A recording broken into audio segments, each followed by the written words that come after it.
குதிச்சிருவேன். வேண்டாண்டி, சொன்னா கேளுடி, குதிச்சிடாதடி, வேணாம்.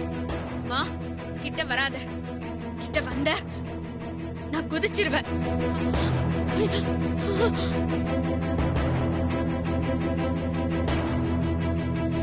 கண்மணி, உனக்கு என்ன பைத்தியமா? எதுக்கு இப்படி எல்லாம் பண்ற? முதல்ல கீழே இறங்க. அண்ணி வேணா அண்ணி, எது வந்தாலும் நம்ம பேசி தீர்த்துக்கலாம். தயவு செஞ்சு இறங்கி வாங்க. அப்போ அவரை கூட்டிட்டு போகாம உள்ள வாங்க, அப்பதான் நான் இறங்கி வருவேன்.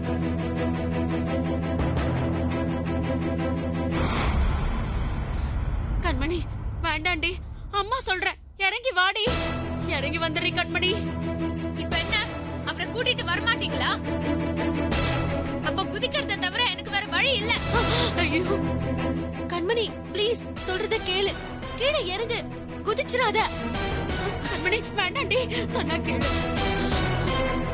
ரசத்தி, அவகிட்ட போய் ஏன் கெஞ்சிக்கிட்டு இருக்க? அவ குதிக்கட்டும் விடு, அப்பவாச்சும் நான் கொஞ்சம் நிம்மதியா இருப்பேன்.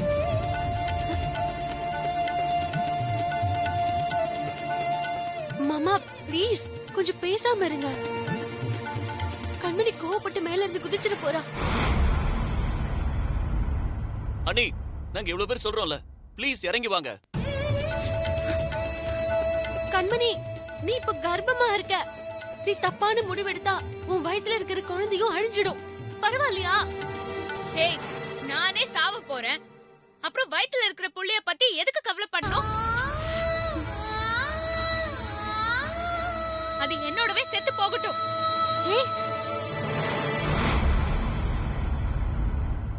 ஏய், என்ன கண்மணி, நம்ம குடும்ப வாரிசு சாகட்டும்னு சாதாரணமா சொல்ற? வயித்துல இருக்கிற குழந்தைய பாக்கணுங்கிற ஆசை உனக்கு கொஞ்சம் கூட இல்லையா?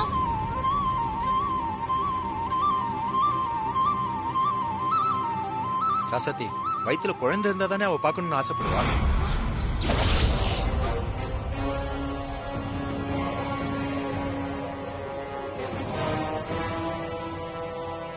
அதான் குழந்தையே இல்லையே.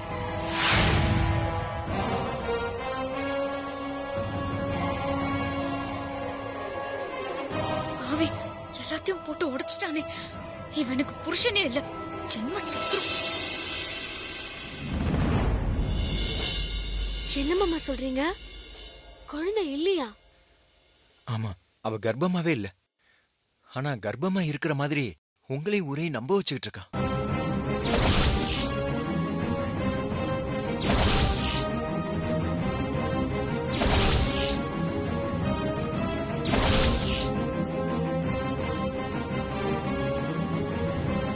டேய், என்னடா சொல்ற? அண்ணி கர்ப்பமா இல்லையா? அப்புறம் எதுக்கு கர்ப்பமா இருக்கிற மாதிரி நடிச்சிட்டு இருக்காங்க? கொஞ்ச நாளைக்கு முன்னாடி ஒரு குறி சொல்ற பொம்பளை ஒருத்தி இந்த வீட்டுக்கு சீக்கிரமே ஒரு வாரிசு ஒண்ணு வரப்போகுதுன்னு சொல்லிட்டு போயிட்டா.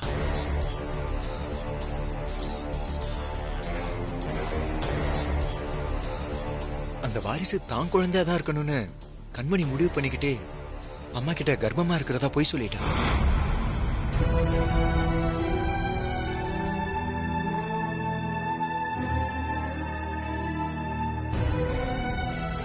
கர்ப்பம் சொன்ன குடும்பத்துல தன்னோட மரியாதை அந்தஸ்துலாம் உயரும்னு நினைச்சா.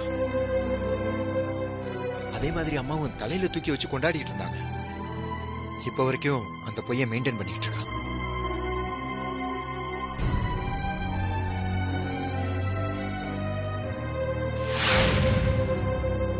டேய், இதெல்லாம் கேக்குறப்பவே தலை சுத்துதுடா.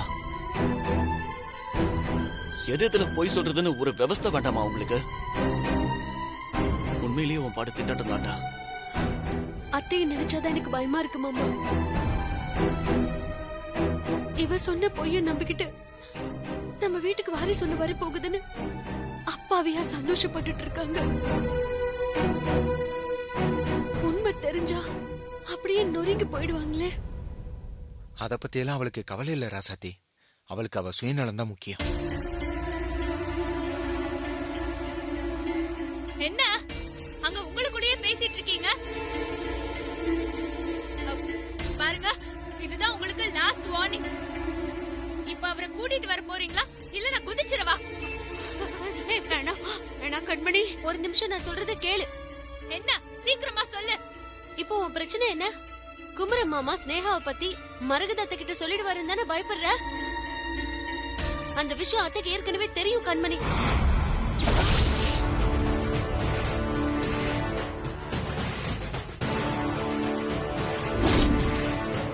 என்ன அத்தைக்கு ஏற்கனவே தெரியுமா?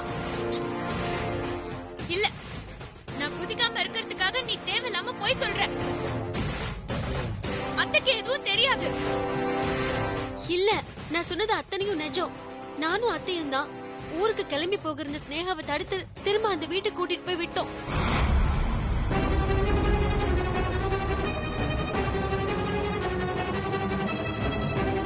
ஸ்னேகாவுக்கு உடம்பு முடியலங்கிறதுனால அவங்களுக்கு எதுவும் ஆயிடக்கூடாதுங்கிற அக்கறையில, ரோஜாவும் அனாதையும் ஆயிடக்கூடாதுங்கிற நல்ல எண்ணத்துலதான் அத்தை அவங்கள அங்க தங்க வச்சிருக்காங்க. அதுதான் நடந்த உண்மை. நீ தேவையில்லாம டிராமா பண்ணிக்கிட்டு இருக்காத, கீழே இறங்கு.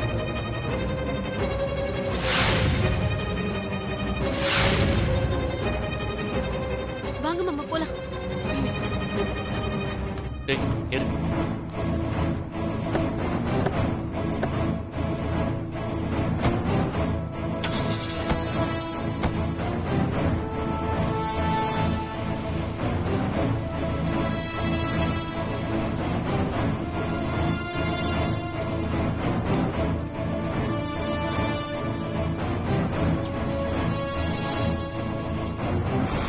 என்ன கண்மணி, நாம நினைக்காததெல்லாம் நடக்குது. உன் அத்தைக்காரிக்கு எல்லா விஷயமும் தெரிஞ்சு ஸ்னேகாவை அவ தங்க வச்சிருக்கான்னா கிட்டத்தட்ட அவளை ஏத்துக்கிட்டான் தானே அர்த்தம். அவ வாரிச வேற பெத்து கொடுத்திருக்கா. உன் கர்ப்ப வேஷமும் கலைய போகுது.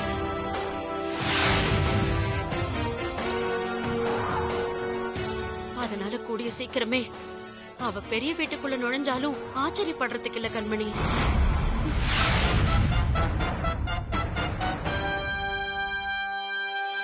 நான் பயந்த மாதிரி ஆயிடுச்சு பாத்தியாமா?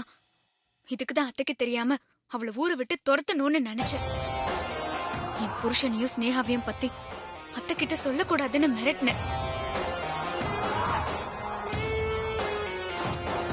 அந்த குட்டி பிசாசு கோயில்ல தன்னை காப்பாத்துச்சுன்னு அது மேல பாசமா இருக்காங்க அத்தை. இப்போ தான் பையனோட வாரிசுன்னு தெரிஞ்சதும் வெளிய காட்டிக்கலனாலும் உள்ளுக்குள்ள பாசமா இருக்காங்க போல இருக்கு. அதான் உண்மை தெரிஞ்சும் அவங்க 2 பேரையும் தனியா தங்க வச்சிருக்காங்க. மா, இத நான் சும்மா விட போறது இல்லம்மா.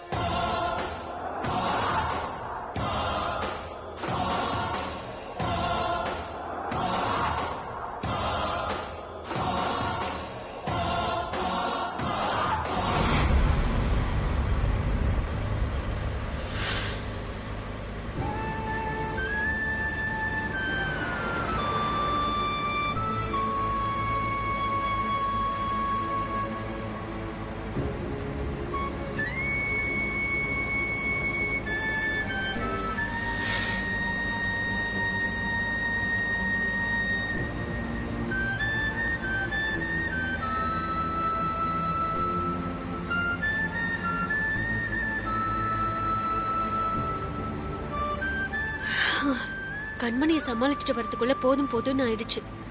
ராசாத்தி, அவ பொம்பளையே கிடையாது, ராட்சசி. அவளால என் வாழ்க்கையே நிம்மதி இல்லாம போச்சு. உன்னை கடத்தி வச்சு ரொம்ப டார்ச்சர் பண்ணிட்டாங்களா? ஆமாடா, 2 நாளா கட்டி போட்டே தான் வச்சிருந்தா. ஸ்னேகா ரோஜாவை பத்தி அம்மா கிட்ட சொல்லக்கூடாதுன்னு டார்ச்சர் பண்ணா. ஆனா நான் எதுக்கும் அசைஞ்சு கொடுக்கவே இல்லை. கண்மணியே உங்களை கடத்தி வச்சுக்கிட்டு எல்லாரும் முன்னாடியும் வீட்டுல வருத்தப்பட்டுட்டு இருந்தா. காணோன்னு அவங்களோட சேர்ந்துக்கிட்டு தேடிட்டு இருந்திருக்கா. எப்படிதான் இப்படிலாம் நடிக்கிறாளோ தெரியல. இல்லாத கர்ப்பத்தை இருக்கிறதா நம்ப வச்சுக்கிட்டு இருக்கவளுக்கு இதெல்லாம் ரொம்ப சாதாரண ராசாத்தி. அவ தன்னோட சுயநலத்துக்காக எந்த எல்லைக்கும் போவா, எதை வேணாலும் செய்வா. ஆமா, நீங்க எப்படி கண்மணியோட நான் இருக்கிற இடத்துக்கு வந்தீங்க?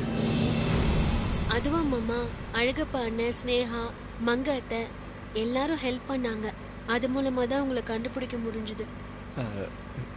எனக்கு புரியல ராசாத்தி, கொஞ்சம் விளக்கமா சொல்ல.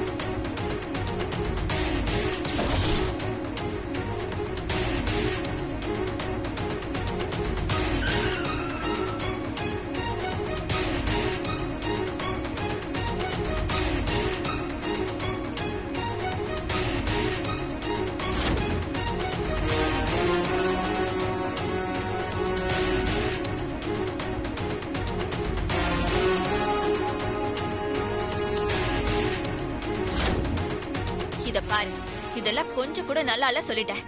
இங்க பாரு, என்னதான் நீ நல்ல மருமகளா இருந்தாலும் இந்த விஷயத்துல நீ நடந்துக்கிட்டதெல்லாம் கொஞ்சம் கூட நல்லாவே இல்ல. ஒழுங்கா அவளுக்கு ஏதாவது காசு பணத்தை கொடுத்து செட்டில் பண்ணி அனுப்பு. அத விட்டுட்டு அவ வீட்டுக்கு போயிட்டு வரது இன்னையோட கடைசியா இருக்கட்டும், பாத்துக்கோ. சித்தி, என்ன சித்தி இதெல்லாம்?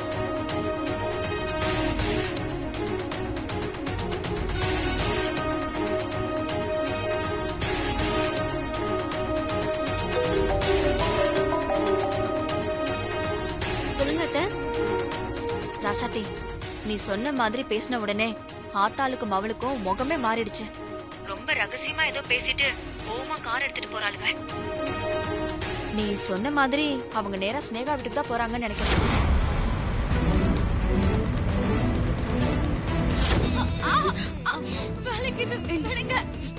சபாஷ் கண்மணி, சபாஷ்.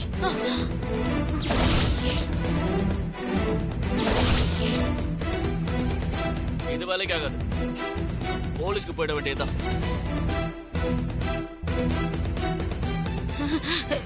சொல்லிட்டு கண்மணி. இனியா போன் பண்ணாத. போன் பண்ணாதங்கறல. அப்ப குமரா இருக்கிற இடத்த சொல்றீங்களா? சொல்றேன்.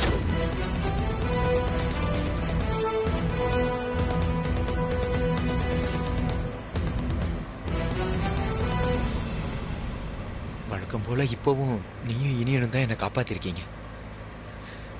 இதுக்கெல்லாம் என்ன கைமாறு செய்ய போறேன்னே தெரியல. டேய், என்னடா கைமாறு அது இதுன்னு பெரிய வார்த்தைலாம் பேசிக்கிட்டு.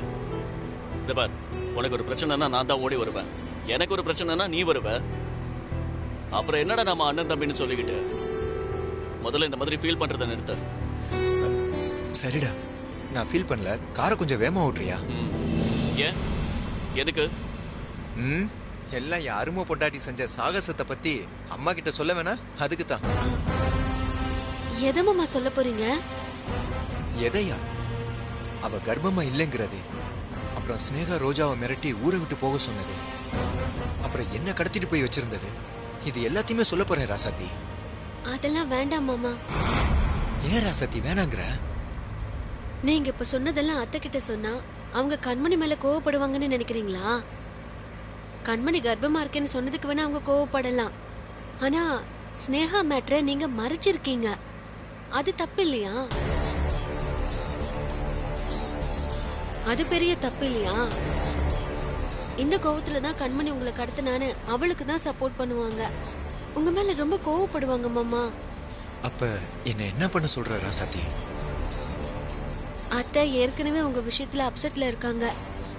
இப்போ கண்மணியும் கர்ப்பமா இல்லைங்கிற விஷயத்த சொன்னா அவங்க இன்னும் உடைஞ்சு போயிடுவாங்க. அதனால சொல்ல வேண்டாம் மாமா.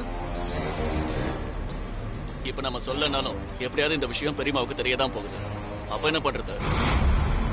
அத அன்னைக்கு பேசிக்கலாம் மாமா.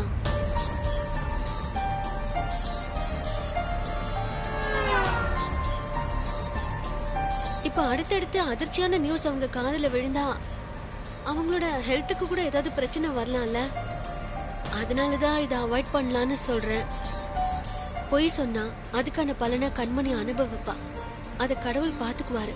விடுங்களேன். சரி, இப்ப குமரன் எங்க கண்டுபிடிச்சீங்கன்னு கேட்டா என்ன பதில் சொல்றது? ஏதோ மைண்ட் அப்செட் ஆகி பக்கத்து ஒரு கோயில்ல இருந்தாரு, அங்கிருந்து கூட்டிட்டு வந்தோன்னு சொல்லிட வேண்டியதுதான். நல்ல ஐடியா தான். அப்படியே சொல்லிடலாம். சரி ராசாத்தி, நானும் அதையே சொல்லிக்கிறேன்.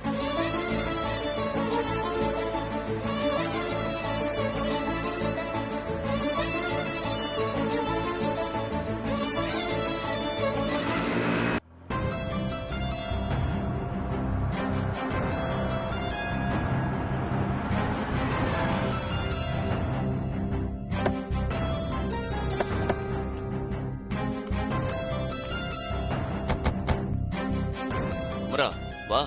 என்ன யோசிக்கிற? வா. டேய் டேய் குமரா, எப்படா இருக்க? எங்கடா போன? எங்க போயிருக்கேன்னு அப்பா கிட்ட ஒரு வார்த்தை சொல்லிருக்கலாம்ல. நீ இல்லாம நாங்கெல்லாம் எப்படி தவிச்சு போயிட்டோம் தெரியுமா? என்ன பிரச்சனையா இருந்தாலும் ஓடி ஒளிஞ்சா சரியா போயிடுமா? என்ன ஏதுன்னு சொல்லிட்டு போக வேண்டாமா? என்னங்க, கொஞ்சம் இருங்க, எதுவா இருந்தாலும் உள்ள கூப்பிட்டு பேசிக்கலாம். இங்க பாருங்க, அவனை இப்ப கொஞ்சம் ஃப்ரீயா விடுங்க. அவனே பயங்கர அப்செட்ல இருந்தான். பக்கத்து ஒரு கோயில தான் இருந்தான். நாங்க தான் தேத்தி அவனை கூப்பிட்டு வந்தோம்.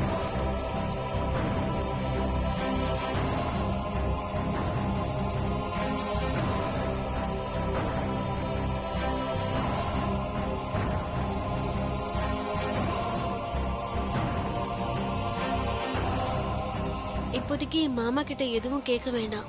அவரை கூட்டிட்டு போய் ரெஸ்ட் எடுக்க வைங்க. அதுவும் சரிதான். டே குமரா, வா போலாம், உள்ள வா. நில்லடா.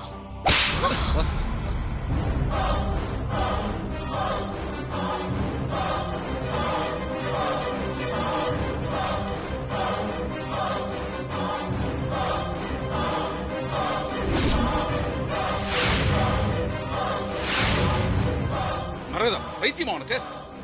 ஆமாங்க, பைத்தியமா தான் இருந்தேன். ஏன் புள்ளைன்னு சொல்லிக்கிட்டு. ஆனா என்ன ஒரு நெஞ்செழுத்த இருந்தா இவன் இப்படி ஒரு காரியத்தை பண்ணிருப்பான். நம்ம எல்லாரையும் இவன் எவ்வளவு நம்ப வச்சு ஏமாத்திருக்கான் பாருங்க. கல்யாணத்துக்கு முன்னாடி ஒரு பொண்ணோட குடும்பமும் நடத்திட்டு புள்ளையும் பெற்றிருக்கான். ஆனா எதுவுமே தெரியாத மாதிரி இங்க ஒரு வாழ்க்கை வாழ்ந்துட்டு இருந்திருக்கான். தெரியுமா, அதான் இப்ப எல்லாம் முடிஞ்சிருச்சுல. எதுடா முடிஞ்சது? நீங்க எல்லாரும் மன்னிச்சாலும் நான் இவனை மன்னிக்கவே மாட்டேன். இவனை புள்ளையாவே ஏத்துக்க மாட்டேன்.